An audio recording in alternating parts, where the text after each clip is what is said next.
What is going on, everybody? Welcome back to the podcast where we talk all things Atlanta basketball. Last time you saw us, it may have been a couple games. The Hawks just came out a big win on the road against New Orleans right before the big Eastern Conference matchup with the reigning champs Boston Celtics. If you haven't seen the score, it was lopsided to say the least. We'll get on to that in a minute. First, we're just doing the introduction. And by the way, Chase and I are in our Falcons jersey because we just watched the Falcons absolutely choke a game we should have won in New Orleans. But we're not here to talk about Falcons. We're here to talk about the Atlanta Hawks, who have also been breaking my heart recently. Chase and I had the privilege of attending the Hawks and Bulls game last night. We're also going to talk about that choke job, because that fourth quarter, my goodness, it was a mess. But first, I'm greeted by my guest, well, not my guest, what am I talking about? Co-host, John Joyner, and my brother, Chase Jefferson. So first for you guys, all things aside from basketball, how's your week been? Week's been good. School's going good. Can't complain. Cannot complain. I'd say that it's I will say this. It's hard being an Atlanta fan, but you know what? You will not find any other fan base more dedicated than Atlanta fans, because we have been through some of the worst, but we stick through, baby. Atlanta fans all the way. If you're single and you're looking for a relationship, date an Atlanta fan, because that's how you know they're loyal. Because if they stick with Atlanta sports team, they'll stick with you through anything. Facts. Yeah. All right. Well, I like these Philly fans, that just, like to hop from team to team, and only support when they're doing good, so. Yeah. Speaking of Philly fans, they might want to jump the bandwagon now, because that 76er boat is sinking like the Titanic right now. There ain't no Paul George or Joel Embiid that can save that team right there. But you want to talk about a Titanic boat that is not sinking right now? Let's talk about the Boston Celtics that the Atlanta Hawks faced a week ago. Actually, it was this past Monday. So Boston came to Atlanta. Hawks ending a 2-game drought on the road against New Orleans. Things look great. Dyson Daniels played a great game defensively. Larry Nance did a wonderful job coming off the bench. And even Zach Reed was kind of finding his rhythm a little bit. But then the Celtics came to Atlanta. We were all juiced up. And first of all, it was a back-to-back. We just played the Pelicans on Sunday, take the plane back to Atlanta to play the Celtics the following night. Back-to-backs are very, very hard in a physical sport like basketball that is demanding of your hustle and your physique, and the Hawks were worn down, and that really showed. Because you take a look at the Hawks starting five. You had Zachary, Jalen Johnson, Clint Capella, Trae Young, Dyson Daniels, how it's been consistently for the last few games. Well, let's talk about Trae Young's performance. By show of hands, how many of you guys would have thought that Trae Young would have scored over 5 points? By show of hands. Guys, he didn't even score 3 points. Trae Young made one shot in the first quarter to give him 2 points. Everything after that, he missed 9 consecutive shots, went 0 for 6 from the three-point line, just 6 assists, which for Trae Young, that is very subpar, and 2 total points. Not even a trip to the field goal line for Trae Young. And if Trae Young's not getting to that field goal line, that's how you know he's having an off night. But aside from that lack of production from your main playmaker, let's go around the starting five, because Clint Capella, also just 2 points. If you're supposed to be a hustly big man in the paint who is supposed to get offensive rebounds and execute those second chance opportunities, you can't be putting up a minimum of 3 shots. You know what that entails? That entails that Clint Capella was not getting the offensive board and that he was getting boxed out by Al Horford. Shoot, even Holiday was out there grabbing rebounds over Clint Capella, which should never happen in any scenario. But let's talk about the bright side, because our man, Jalen Johnson, fresh off a new contract, dropping 20 points on not really the most efficient shooting night, but nonetheless, he was getting the work done. A Kongu off the bench, getting 18. And all of us sitting right here has preached how we believe a Kongu should be getting that starting job over Capella. That's that performance against Boston. I'm saying we trade Capella. Well, okay. Listen. Well, I know we're all hating on Clint Capella, but we're about to get into the game last night where Clint Capella actually tormented the Chicago Bulls, especially in that first half. But aside from that, absolutely a Kongu's been outplaying Clint Capella. But I kind of spit out the numbers. I'm going to throw it to you, Chase. Despite all the numbers, what went wrong in that Boston-Atlanta game, and where did the Hawks fall short to get blown out by 20? Well, I mean, you look at the first half, and the game was completely different from the second half. It was actually a really tight game through the first. Well, I would say through the first two quarters up until the last 3 minutes of the second quarter. Well, Boston just went on a huge run, and ever since then, that's where they really didn't look back. But I mean, you got Trae Young on the team, and Trae Young, when he's on the court, Quinn Snyder expects him to be a floor general. He expects him to help spread the offense out, find the open man, create space, and get that offense moving like a well-oiled machine. Like Andrew said, we're going to get into that Hawks and Bulls game that happened last night, which Trae Young showed a different side of himself that was probably one of the best versions of Trae Young I've ever seen. However, we didn't see that version of Trae Young against Boston. Not only did he shoot 1 for 10, 0 for 6 from 3, he did have 6 assists, only picked up 2 points, but that offense was never really running smoothly, especially in the second half. But then you have players like Jalen Johnson who had to kind of pick up the slack from the rest of the starting lineup. Zachary did have 15 points, but he shot horrible from 3. Jalen Johnson did it really good that night, attacking the board, putting up shots.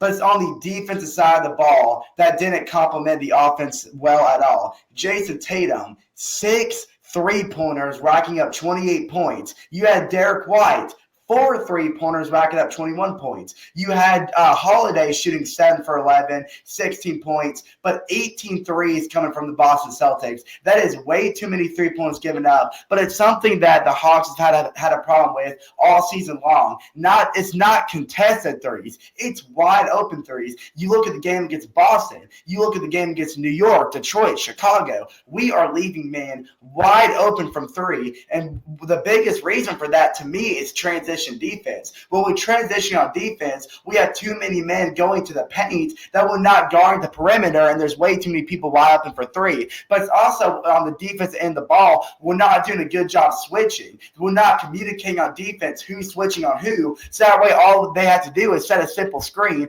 kick it out to the corner, and all of a sudden he's wide open. That's something that killed the Hawks last night against Chicago. But, so with a mix of bad shooting and just bad defense, that's ultimately what went wrong against the Celtics. But give credit what credit due. Boston looks like they're in well shape to win back-to-back. They're definitely the most complete and well-rounded team in the NBA. I'd say even over Cleveland, who they look incredible right now. But Joyner. Oh, absolutely. But Joyner, what we saw Wednesday night following that Celtics game was one of the best. It was the definition of a fantastic NBA game between the New York Knicks and the Atlanta Hawks. Now, if you don't keep up with us on social or anything, all 3 of us traveled to Atlanta, Georgia, not for the Hawks game, but also to actually watch our West Georgia Wolves take on the Yellow Jackets because we go to West Georgia. But happening right across the street was the Trae Young silencing the New York Knicks bandwagons, telling them to find their bleeps to the exits. But Joyner, can you break down that terrific game and that terrific win that happened in State Farm Arena Wednesday night against the New York Knicks / Dallas Cowboy fans / New York Yankee fans / Alabama Crimson Tide fans? All I'm going to say is welcome to the NBA Zachary Ricochet. All I'm going to say, 33 points, 11 for 18 true shooting, 6 for 10 from 3, 7 rebounds, 3 assists, and 37 minutes playing as a rookie.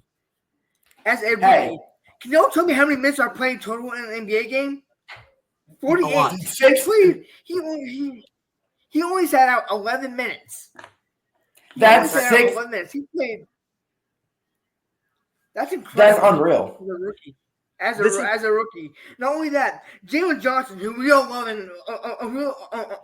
love and call Daddy.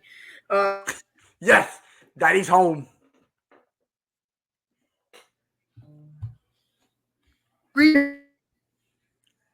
15 rebounds. Dyson Daniels didn't do well shooting, but played well defensively. That's okay. That's okay. We really need for defense anyways. Garrison Matthews 9 points off the bench. Keaton Wallace. I mean, that's just a good bench play as well. Like the bench I love should me be some a Q lot. Walls, dude. Yeah, I mean, King was a good pickup for us. Yeah, Absolutely. absolutely. But yeah, like all I'm gonna say is welcome to the NBA, Zachary Shea, and good quality shooting from our starters. Besides Dyson Daniels, but like I said, like Dyson Daniels, he's a defensive guy. I mean, I'm not expecting him to drop 20 points a night. Right. Yeah, I mean, Hey, we don't need the defense. But he still had 4 steals. He had 4 Right, steals that right, night. yeah. I mean, exactly. Which is what we need for. Like, I'm gonna ask him to shoot. I don't want him to drop like 10, like 20 points a night. Like, I just want him out there for defense to compliment Trae Young out there. Exactly. Guard. That's what that's what we really need him for. Anyway, Absolutely. so, yeah, that's all I'm gonna say. Well, We beat you the Knicks. said That's it all we all. can ask for.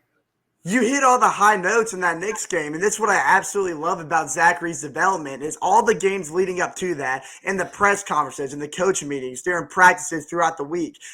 Coach Quinn Snyder went up to Zachary because if you notice in those first couple games, and even now, even though Zachary's field goal percentage is dropping like flies, it's because he continues to throw up shots. And mind you, this is his first year, and I know a lot of rookies really look at that pedestal of the Rookie of the Year award, and that's going to go to a guy who's averaging a lot of points, getting a lot of assists, getting a lot of rebounds, but alongside that, a good field goal percentage. And Zachary is looking for something far past that. He wants this year to be about self-development because he even recognized, Chase, you talked about last episode, how he recognizes how him in the French league, he was the top dog. He was a big star with all these acquisitions that other players around didn't have. What he had in the French league that put him on a pedestal, so many different guys have it in the NBA, and Zachary realizes that if he doesn't develop himself shooting wise, he's going to sit below that medium line of players that's going to keep him from being the star guy,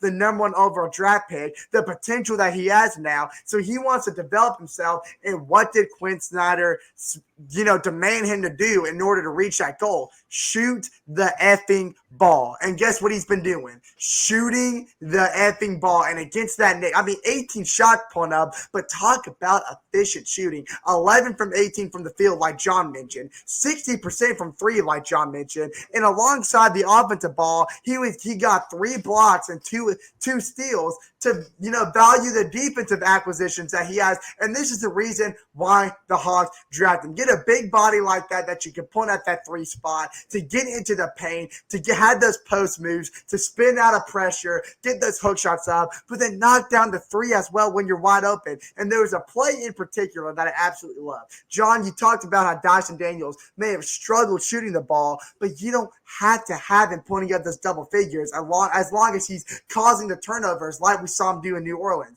There was a play late down the stretch in the fourth quarter where Dyson Daniels interrupted a pass, got the steal, gave it to Zachary, who was on a fast break. Zachary dipped in from the three-point line at the top of the key.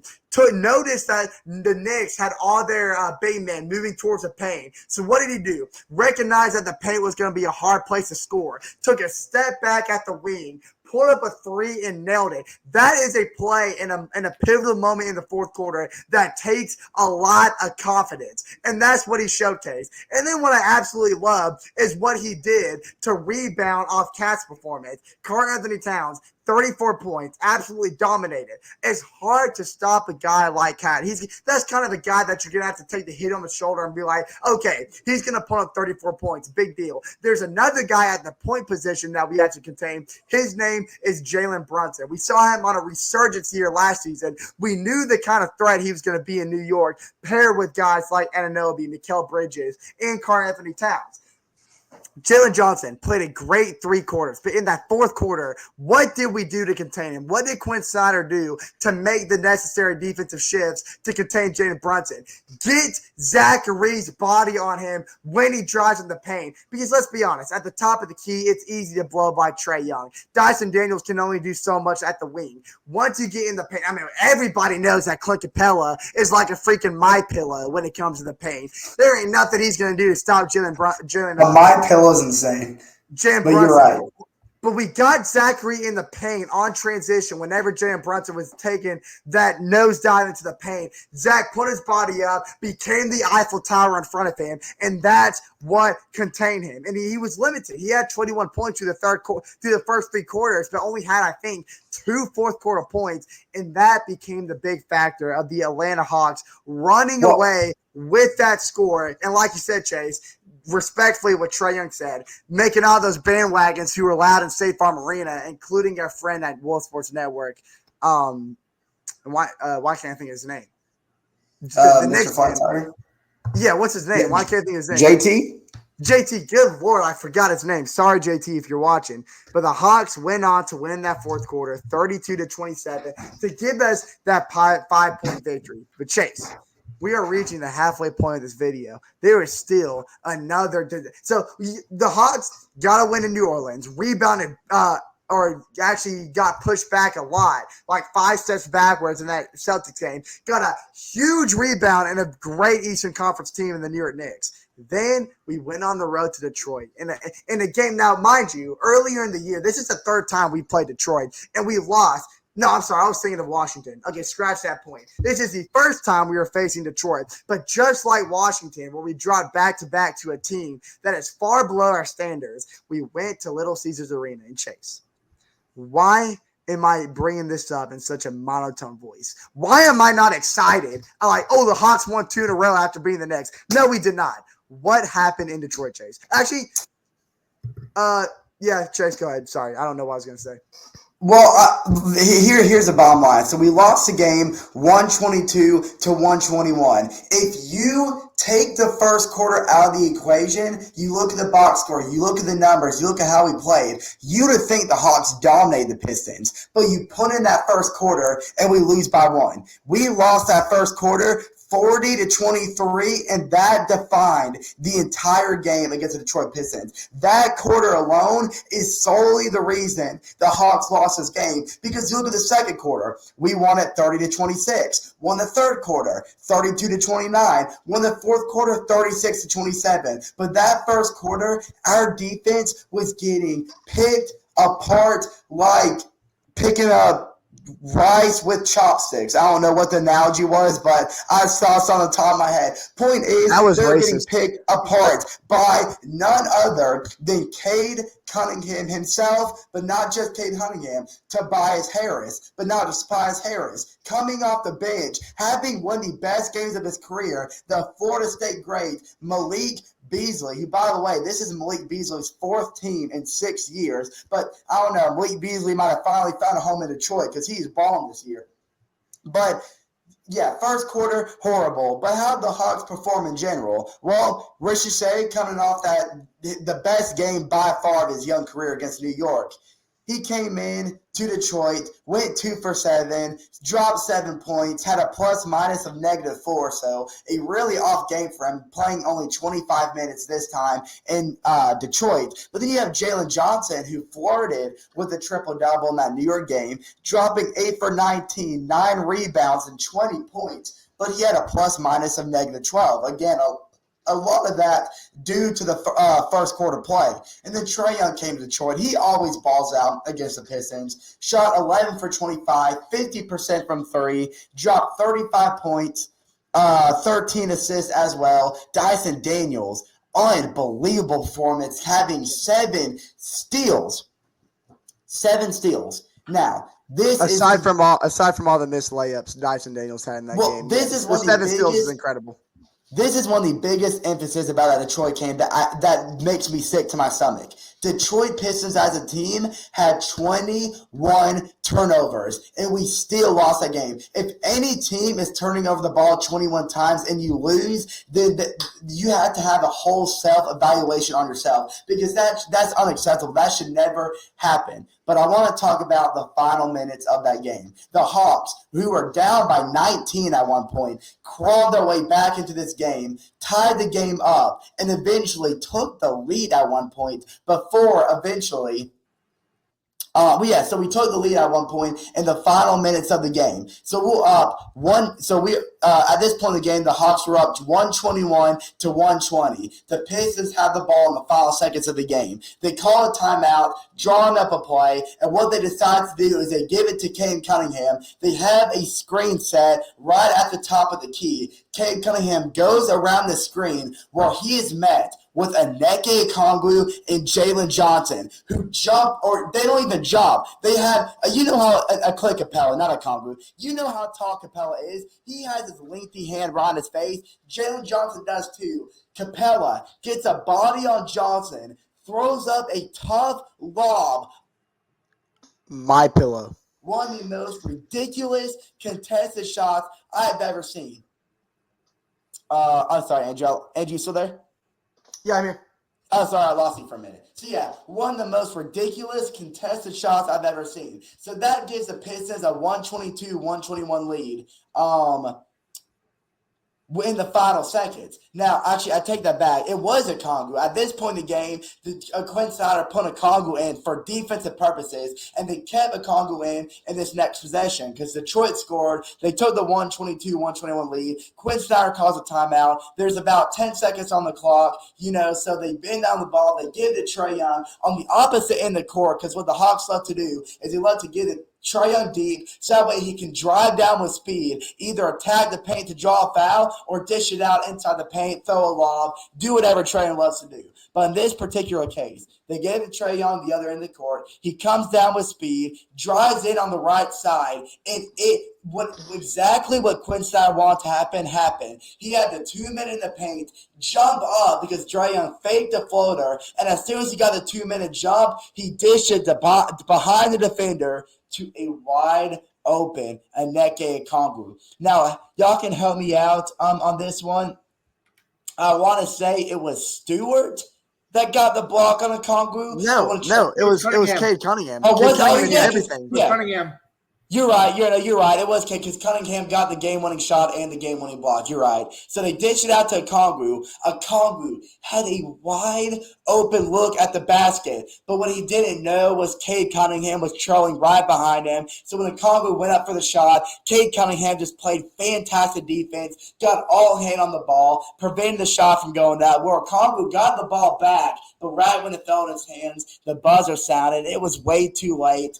And I don't want to look at Atlanta with disgust on this game because second, third, fourth quarter, we easily looked like the better team. It was just a horrific first quarter that completely put this game out of proportions for Atlanta. And it's just it's one of the games that we let slipped away. And we talked about in the last episode, the Hawks love to lose the games they're supposed to win. And this was one of those instances. We lost a game we're supposed to win. But Joyner, I know me and Andrew were at this game, and throughout this game in Chicago, we saw a Hawks team that looked like the better team through three quarters. But just like that Pistons game, one singular quarter defined that game for the Atlanta Hawks. Joyner, what happened in this fourth quarter's collapse between the Bulls and the Hawks last night? I mean, y'all were there. I think y'all should talk about it more than me. Y'all were there.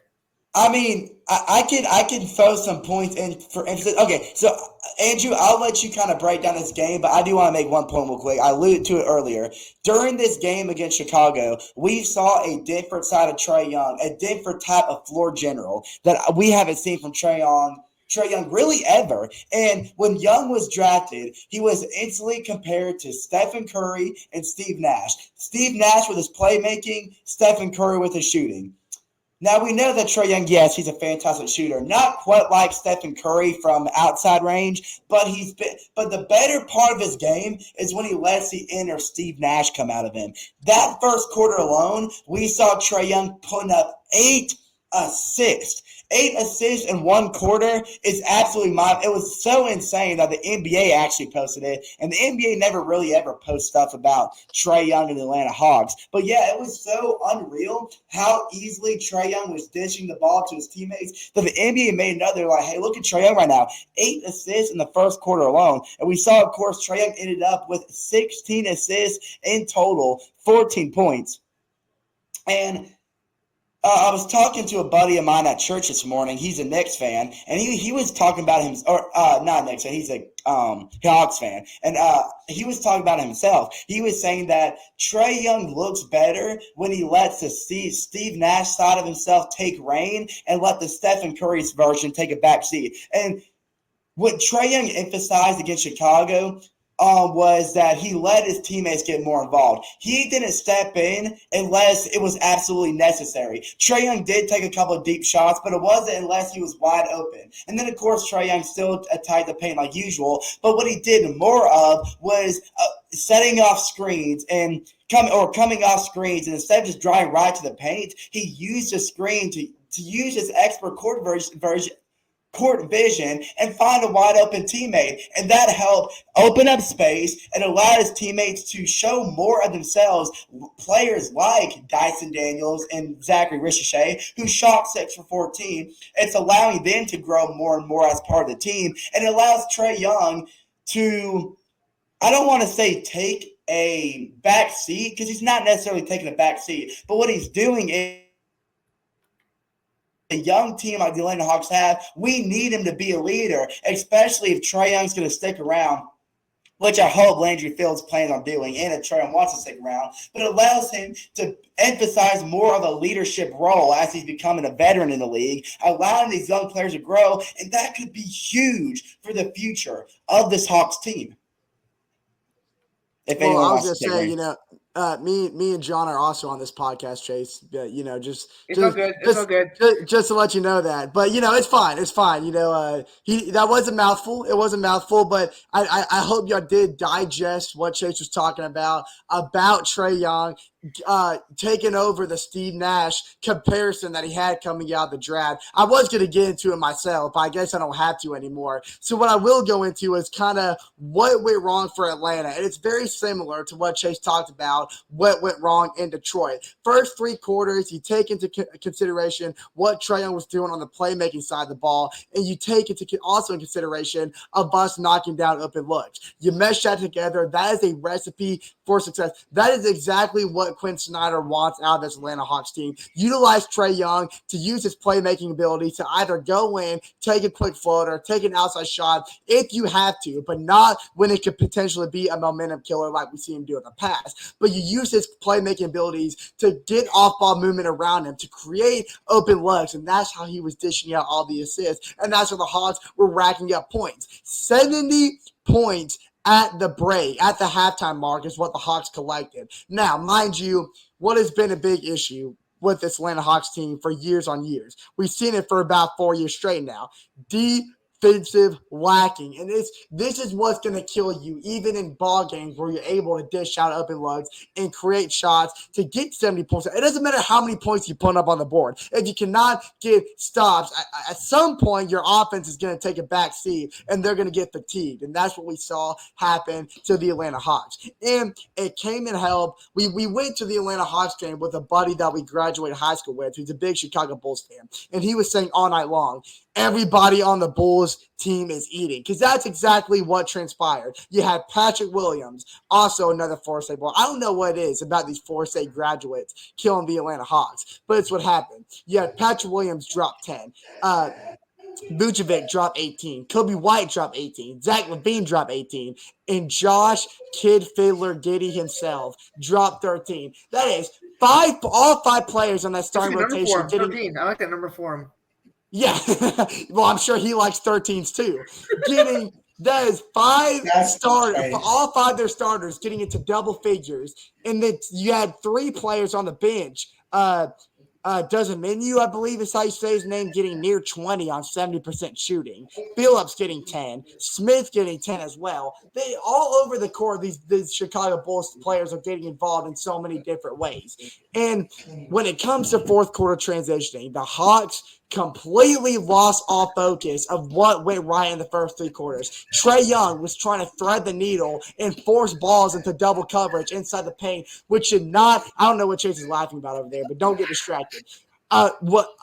Trae Young was doing exactly what has failed the Hawks in the past, and just Trae Young trying to do so or too much when he doesn't have to. Just stick to the chemistry that you were building for the first 3 quarters and let that create open shots. And it just didn't. We didn't execute it like that. And you could see frustration all on both ends of the court. Even transition defense, Vooch was getting mismatches in the paint, was allowing him to get easy floaters. Kobe White was picking apart the top of the key that allowed him to get open looks from three, and then transition all around. We were causing turnovers. Chicago was doing their things on transition. They were getting to the line when they needed to, and once the Hawks lost the lead, it was like all the wind was knocked out of us. But John, we talked about, Chase talked about the goods from Trae Young. I talked about the bad from the Atlanta Hawks in the fourth quarter. With all of that in mind, going forward, Hawks having to face tomorrow a Monday night matchup. I'm sorry, it's on Tuesday. Going to Boston to open up the NBA Cup group play. It's going to be a tough one. It's the second time we've seen this team this month. What do the Atlanta Hawks need to do to slow down a bit and not lose ourselves in the fourth quarter? Well, I mean, we just gotta play Hawks basketball. How we know how to play, and we gotta improve the defensive. We gotta improve on the defensive slack, because like I said, like that's our weakness. And the Celtics are a very heavy offensive team. Yes. Them being the defending champions.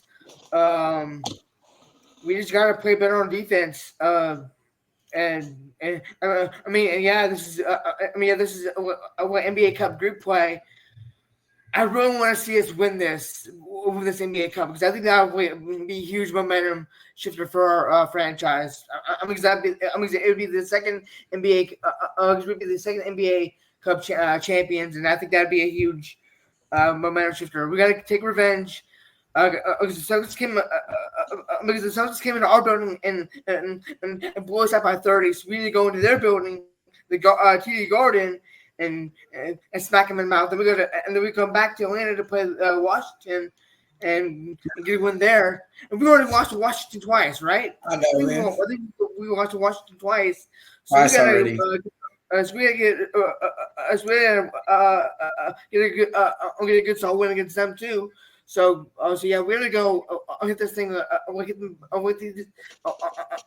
go to Boston and Washington and hit these guys in the mouth and get 2 solid wins there. So yeah, good defense. Amen, John. Slack. Amen. That's something I gotta say. Now, before, John, you brought up a good point. Before we wrap up this episode, I'm going to leave it open to both you, John, and you, Chase. I'm just going to present this to you, kind of previewing the NBA Cup a little bit for the Atlanta Hawks. If you take a look at that group, it's something that strikes fear in the hearts of Atlanta Hawks fans, because you had those Boston Celtics that's already gotten a 20-point win on us this year. You had the Cleveland Cavaliers that somehow, some way, with Evan Mobley and Donovan Mitchell, have found ways to stay undefeated, 10-0 now, after rebounding from a big deficit against the Brooklyn Nets, who has been a sneaky team in the East last night. You got the Chicago Bulls, who took us down last night, despite us maybe looking like the better team. Then on the last team in that Group C in the East is you had the Washington Wizards, who on paper should be the bottom feeder of the Eastern Conference, but has had our number twice this year already. So Chase or John, whichever one wants to speak first, even though the 4 teams surrounding the Atlanta Hawks in this group look like the Hawks could go winless in this group stage, is there any way, and what are the ways the Hawks can find success, get out of the group stage, and maybe make a run for this NBA Cup that could quite possibly turn the season around? John, I'll let you go first on this one. Chase, I'll give you. Oh, okay. Well, like I was saying, I just think we gotta play better defense. I mean, we're playing the defending champion Celtics. They've already beat us by 30 in our home. At home, we're gonna go to Boston for this. We don't know Boston fans are the worst fans in the NBA, if not Philly. Yes. I think it's Tell me about it. I think it's Boston. But Me too. Yeah, we just gotta. I know we just gotta play good defense against good defense against Boston. Then come back home, play smack Washington in the mouth because Washington they're not a good team. I don't know why we lost to them twice. They got Kuzma, man. And Come then on. yeah, and then we play the Bulls again in Chicago. Y'all won out that game. We gotta play the Bulls again, and then we play the Cavs on the 29th of November, and that's gonna be a tough game because we all know the record. They're undefeated as of right now. It's gonna be a long. It's gonna be a long month of we just hockey gotta play good, solid defense. We just gotta play solid defense. That's all I gotta say. I would say, yeah, like Jordan, you said it perfectly. I think just overall, well, I will say this. I think what the Hawks displayed in the first three quarters last night against the Bulls is a side of the Hawks that we see a lot more often. That was a well-oiled machine on the offensive side of the ball. Transition defense has got to get better. We got to find a way to get on transition and not just worry solely on the paint, but watch perimeter because we are leaving players wide open way too often on the outside shot. But I think if the Hawks can emphasize the type of offensive efficiency we saw in the first three quarters against Chicago, but not run out of gas in the fourth quarter, this could be a different Hawks team that could be a lot more efficient moving forward, and maybe we can pull off an upset against the Celtics. We can compete against Chicago and Washington, maybe pull off an upset against Cleveland. You never know what that type of offensive efficiency can do for a team. And that's something I think Quinn Snyder, I trust Quinn Snyder. I love him as a coach. I think that's something he can do a good job implementing for the Hawks team. And hopefully you're right, Chase. And hopefully that the Hawks can pull off some upsets and potentially get out of that group stage. It just seems so frightening because it's packed of teams we've struggled against already this year, and then that one Cleveland Cavs team that nobody in the NBA wants to face. But guys, I think we're going to wrap this episode up right here. We had a lot of cover, 4 games that was very pivotal into where the Hawks stand right now, 4-7, right before the group stage. We previewed the group stage a little bit. And, by next episode, a handful of games we're going to have in our pocket to talk about. Hopefully by that time, the Hawks will be in at least decent position and give us some positive notes to cue on why the Hawks can maybe get out of this group stage. It's going to be a jam-packed month of Hawks basketball. I am here for it. This is why we love Atlanta basketball, for games like these. But as for me, John, and Chase, we will see you guys next Sunday for more Atlanta Hawks basketball. Thank you for tuning in. Let's go.